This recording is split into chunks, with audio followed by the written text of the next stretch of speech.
Hey, welcome back to the real world.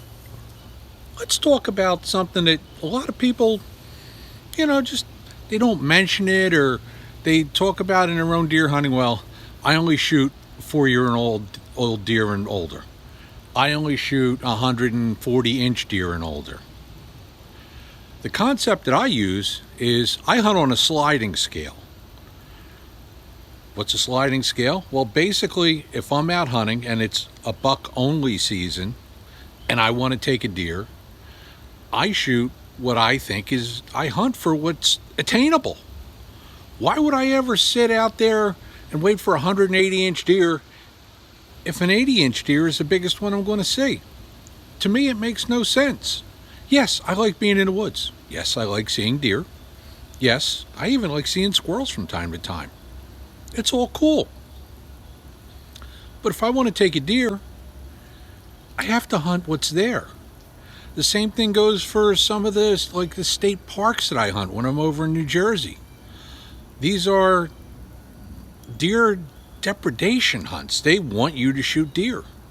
Sure, the best way to control deer numbers is by shooting does. But I've also got a buck tag. Bucks, they taste pretty good too. So why not shoot one?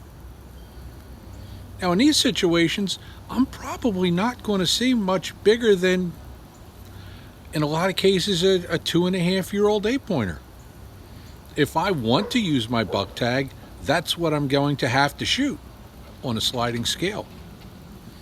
Now, the next situation is I belong to a hunting club in Maryland on the Eastern Shore.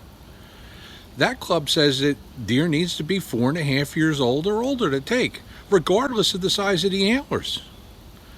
He could have a little bull rack 8 be 5 years old. It happens with some deer. For sure, I'm not going to shoot anything younger than 4.5 years old because I want to remain a member. So next time you get ready to go hunting, think about a sliding scale and what's actually doable. And hunt for, number one, what makes you happy, and number two, what's attainable.